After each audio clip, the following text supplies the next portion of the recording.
On continue, col du Bonhomme.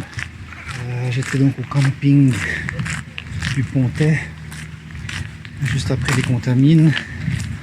Pour aujourd'hui, ça fait donc 6 heures de marche. Je vais essayer avec ces chaussures, on va voir. Aujourd'hui, c'est 1000 mètres de dénivelé, on monte jusqu'à 2400.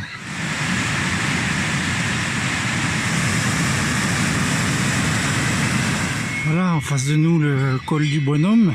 Peut-être sur un ou deux névés, sauf si on passe vraiment sur le point creux.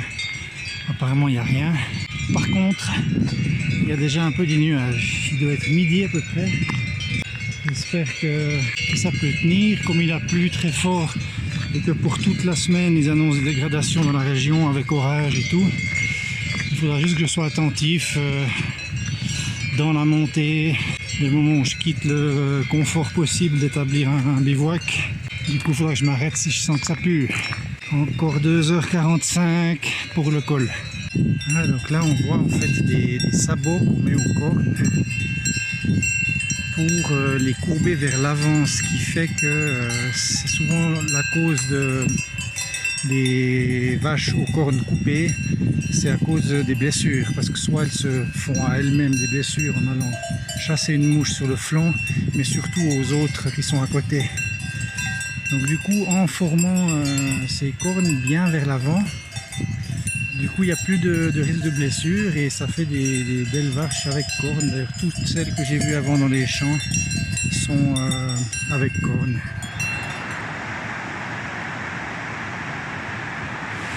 En bas, là au bout de la rivière, c'est le refuge de Balme, avec tout au fond la vallée. Ça fait un moment que j'ai plus de névé. Il y a du monde, hein. Le tour du Mont Blanc, enfin pardon, l'autoroute du Mont Blanc. Ça c'est pas génial. Mais ça va encore, les vacances n'ont pas commencé. Tout en haut, le col du Bonhomme. Et plus loin derrière, à environ 50 minutes de descente, le refuge du col du Bonhomme. Là, on va faire un petit névé, il n'est pas pentu. Il fait à peu près 300 mètres de long, mais aucun danger. Il faut juste se méfier. Voilà, c'est pas un gros torrent qui est dessous. Toujours des ponts de neige sur des gros torrents. Toujours se mettre bien le plus éloigné possible des bords, là où c'est épais. Pas proche des rochers qui font fondre la neige plus vite. Je vois du volume. Mais là, c'est une promenade, tout va bien. Du coup, il fait bon frais ici, comme dans une glacière. C'est un névé tout cool, sympa, c'est joli. Il fait bon frais, c'est cool.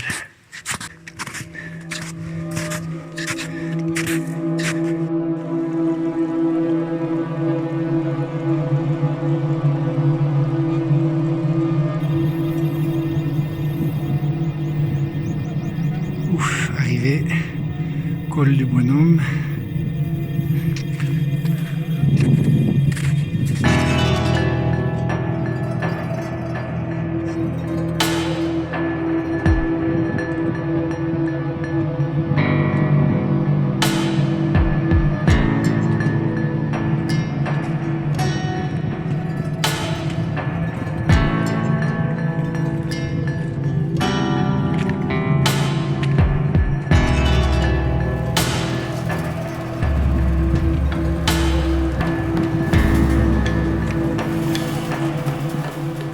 C'est un passage très sympa après le col du Bonhomme. Des petits névés comme ça, des petits passages à plat, avec une belle vue sur la vallée. C'est vraiment très beau, très agréable. Je pense qu'il me reste encore 50 minutes avant le refuge. Alors, je ne vais pas aller au refuge, mais je vais essayer de trouver un coin pour la tente. Là je pue, mais c'est horrible, plein de sel partout sur les épaules.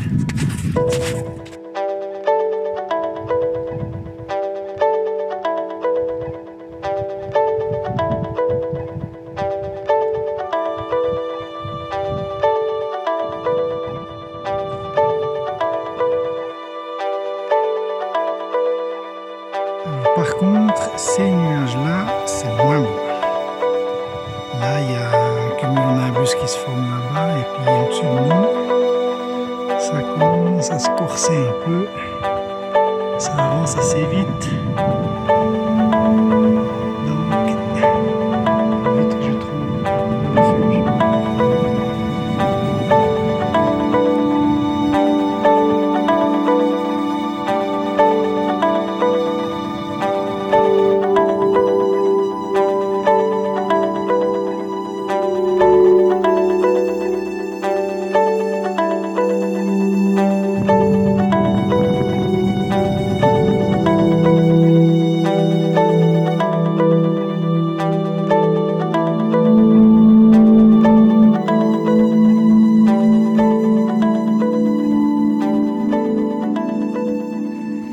Voilà, donc aujourd'hui je quitte le tracé commun du Tour du Mont Blanc pour partir sur refuge de la Balme. 7h30 de durée, 18 km et 800 dénivelés positifs pour 1200 négatifs. C'est une belle journée de nouveau, tout va bien. Les chaussures on va voir, j'essaie de partir tôt, bon il n'est pas très tôt, il est 8h. Et de faire le tout aujourd'hui. On va voir si les pieds suivent ces 7h30 de marche, si jamais je m'arrêterai entre temps.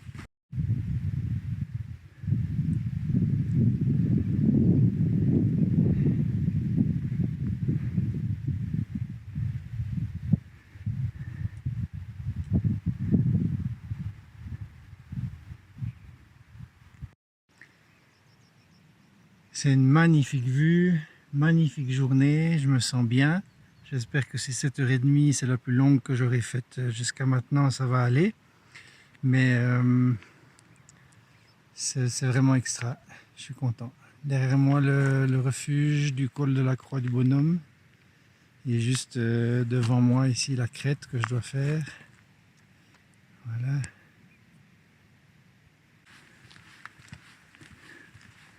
C'est juste magnifique ici.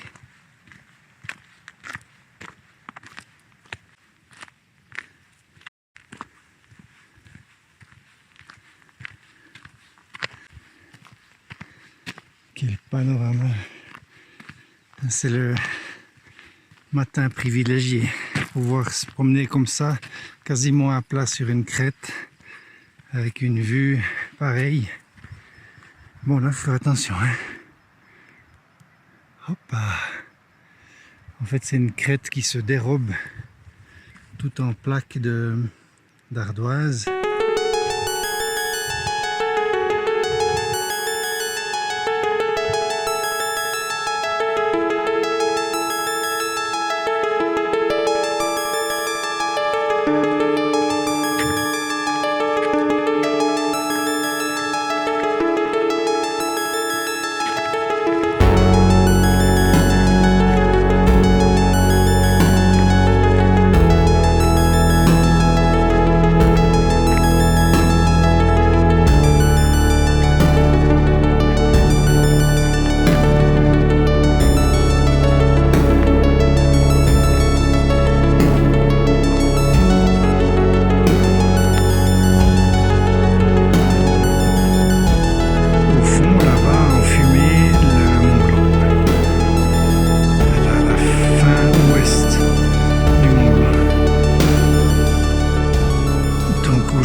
Ensuite, on part sur le chemin, là, on le voit bien tracé dans la montagne.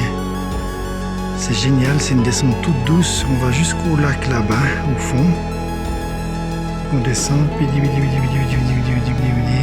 lac, puis après on part là-bas dans la vallée pour remonter.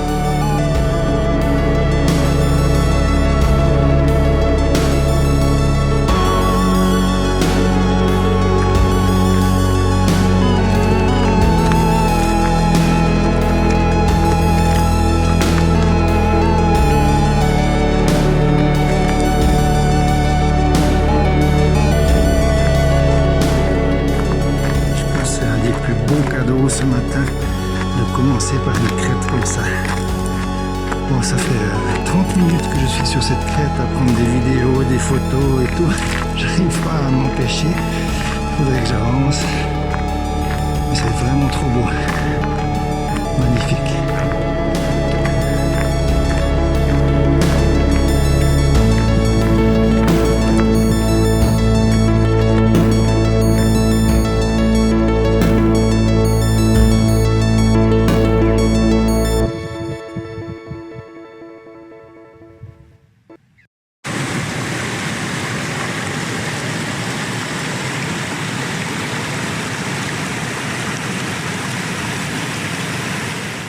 Voilà un petit récapitulatif. Ce qu'il faut savoir aussi, c'est que malgré tout, pour le moment, je dirais le 60% de la grande traversée, c'est soit des chemins comme ça, 4x4, ou des petits sentiers dans les champs. Bien sûr, les images qu'on vous montre, c'est souvent les cols, les lieux les plus fabuleux, avec des belles vues, etc. etc. Mais il n'y a pas que ça. Donc ça veut dire que vous avez vraiment des longues distances, plein soleil sur ces chemins. Voilà, puis c'est beau, mais c'est tout du long des heures, dans ces afflancs de coteaux, comme ça dans les champs. C'est pas non plus le plus fantastique. Donc il faut le savoir. Mais quand on est en haut, ça vaut la peine. Même si chaque jour on a envie d'abandonner à des moments.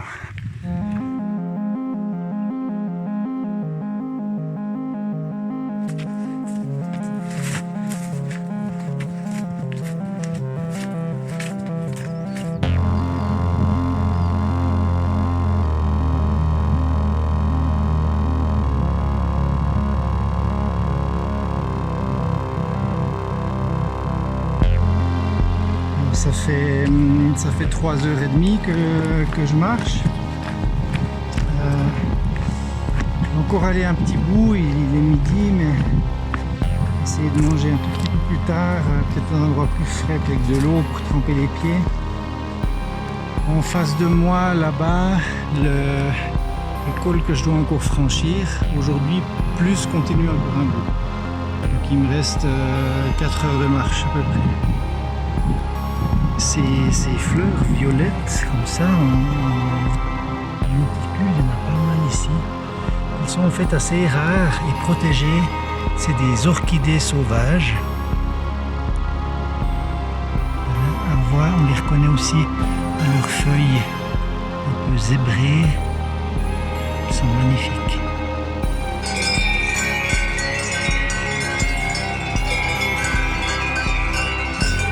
Soyez bien attentifs dans la zone quand vous surplombez le chalet de Trécol, où il y a un parking et tout, parce que ces crétins, ils ont changé le panneau GR5. Ça veut dire que là-bas où il y a la traite des vaches qu'on voit, ils l'ont tourné, parce que le GR5 en fait il passe ici, en haut, à flanc, tranquille, à plat. Puis ils vous font descendre, parce qu'ils ont des buvettes et tout. Maintenant il faut tout remonter, donc c'est facile, 35 minutes de perdu premièrement, puis surtout c'est une descente raide sur route pas intéressante pour arriver dans un champ d'exploitation de vaches à outrance, et puis remonter tout droit pour reprendre le GR5 qui est là-haut.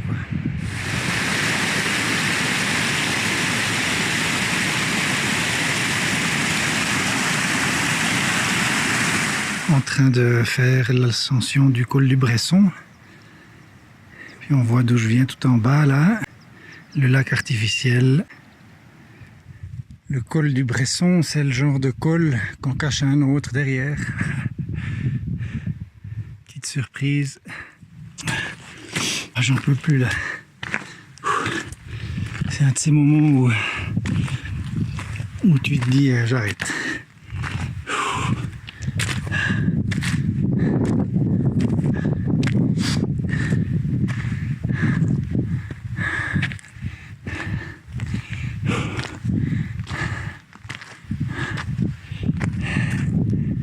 C'est beau. mais c'est dur. Voilà, j'entre vraiment dans l'artère du col du Bresson. On voit des gens là marcher. Ça fait 6h30 que je marche, non 6 heures. Je l'avais un peu sous-estimé celui-là. Comme finale. Ensuite c'est la descente jusqu'au refuge, mais il y a encore un petit bout, mais comme finale c'est pas mal celui-là. Très alpin, j'aime beaucoup.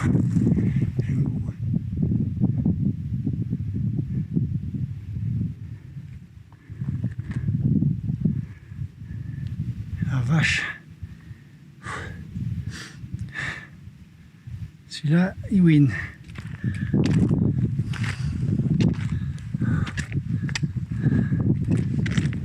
J'espère que j'y suis cette fois. Je crois que ça y est.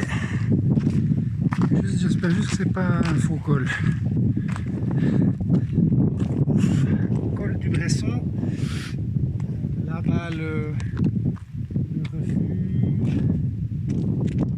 refuge du Bresset là-bas. Moi je descends en bas sur le refuge de la Balme. Magnifique.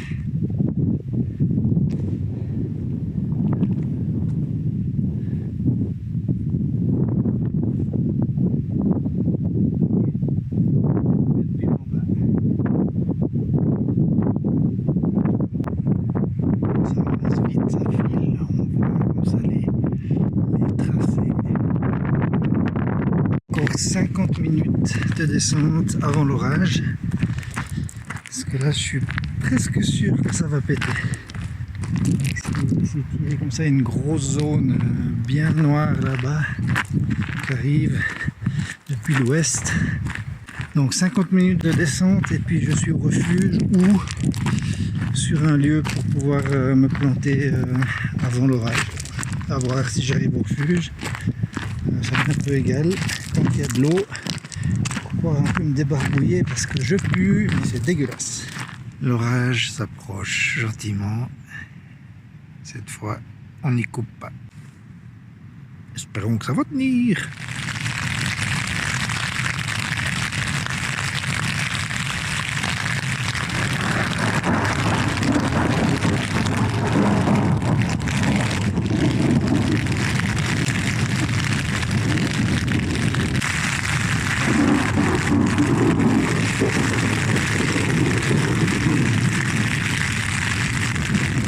Ça commence à se rapprocher. Là, j'essaie de compter entre les éclairs et la détonation.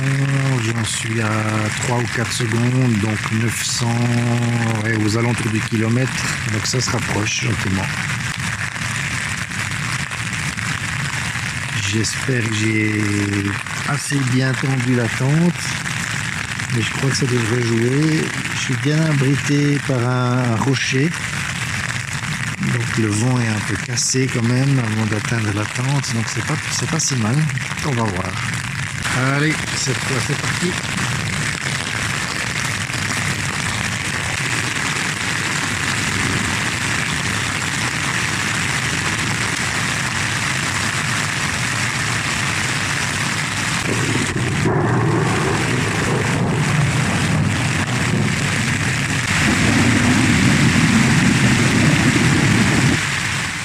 Alors c'est reparti, il est 8 heures. Objectif les portes de la Vanoise par Bellante, Landry, ensuite remonter. Je sais plus le nom du refuge. Le dernier juste avant la réserve. Il a eu des gros orages cette nuit, mais tout a bien tenu. Aujourd'hui pas très beau, plus frais, peut-être de la pluie, on va voir. Voilà, parfois aussi un peu des pièges qu'il peut y avoir parce que là-dessous il y a un pont de neige, mais s'il est bien caché sous la terre comme ça peut être difficile de déceler suivant où on est. Là on voit bien, mais voilà, les restes de l'hiver avec des gros amas de gravats charriés par les torrents.